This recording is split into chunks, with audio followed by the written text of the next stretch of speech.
Bismillahirrahmanirrahim.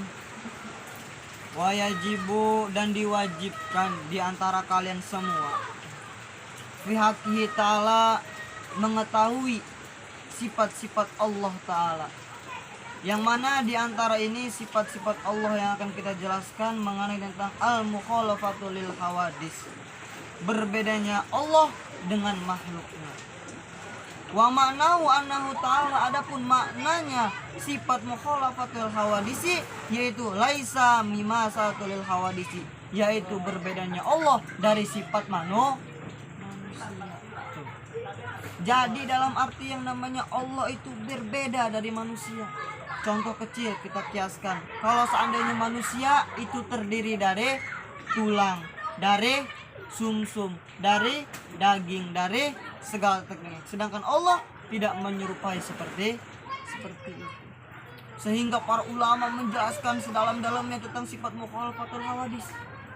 Kenapa? Karena nanti ketika di akhirat ini akan menjadi fitnah di akhirat. Sehingga ketika kita di padang mahsyar, berkumpul di padang mahsyar, Allah menjelaskan kepada kita, kepada umat-umat terdahulu, mengatakan man abada syai'an khalfahu. Kayak gitu Allah. Man abada syai'an khalfahu, tanya tuh kepada seluruh umat yang ada di bumi ini. Man abada syai'an khalfahu. Siapa? Man abada syai'an khalfahu. Barang siapa yang mengikuti kepada satu kaum, maka ikutlah dia di belakang kaumnya. Kalau seandainya kamu beribadah kepada matahari contoh, maka ikutlah kamu di belakang matahari. Sehingga mendengar para umat manusia mendengar perkataan dari Allah seperti itu, maka seluruh umat manusia mencar semuanya, mencari Tuhannya masing-masing. Terus gimana?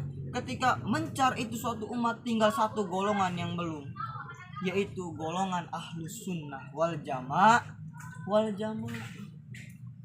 Kemudian berkata Allah, mengapa kamu tidak mengikuti kaum kamu yang selama ini kamu sembah? Tidak.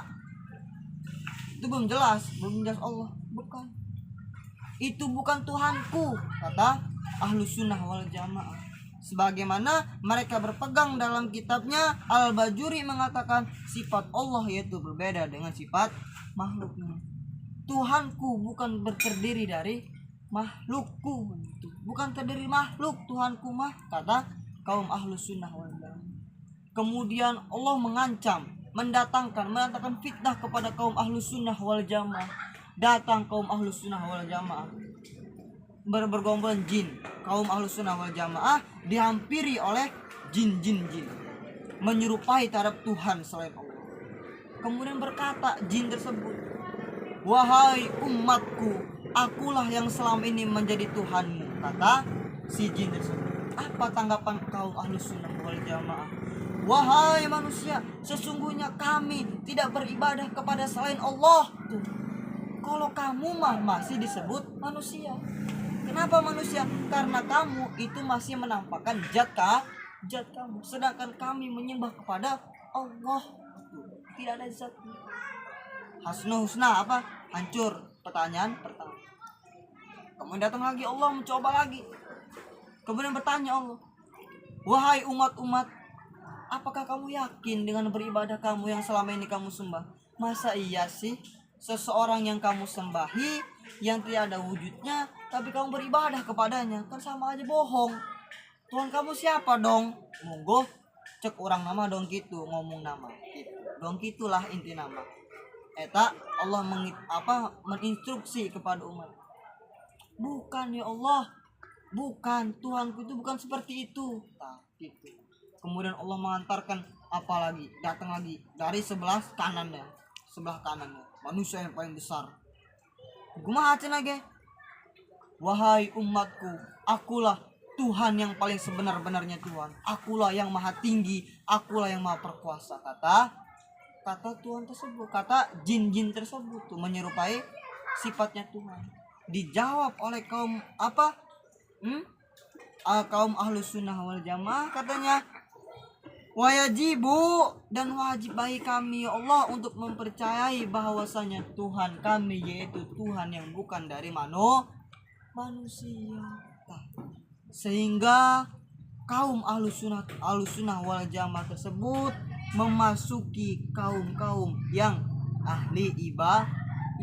Nah, kemudian disitulah Allah memunculkan zatnya, menampakkan wajahnya Allah yang sebenar-benarnya. Di situ turun rahmat Allah, menampakkan wajah-wajah. Masa iya tuh orang yang bertamu tapi nggak pernah diajakin ngomong sama si tamu tersebut. Contoh, kita datang sama tamu ke rumah tamu, tiba-tiba masuk ke rumahnya, dimasuki, tiba-tiba kita duduk, kita nggak pernah diajak ngomong sama dia. Kumaha rasana? Dong naon coba dong tadi anggap tak serobe dan gitu. Tapi ini mah beda lagi. Kita pasti akan menyaksikan zatnya Allah.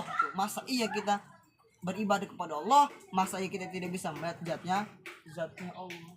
Ketika itu sudah berlalu, datanglah panggilan Allah. Kumaha cenah ge? Allah yang maha perkasa mengatakan, li malakul yaum. Tah, milik siapa hari ini? Milik siapa hari kerajaan ini? Gitu Allah maksa, milik siapa hari kerajaan ini? Sehingga nggak ada yang jawab, para umat tidak ada yang bisa menjawabnya. Sehingga Allah mengatakan, li malakuli, akulah pemimpin di hari ini. Sehingga didambakan dalam surat Al-Quran surat Al-Fatihah, maliki yaumiddin, yaitu akulah yang mengerajai segala agama.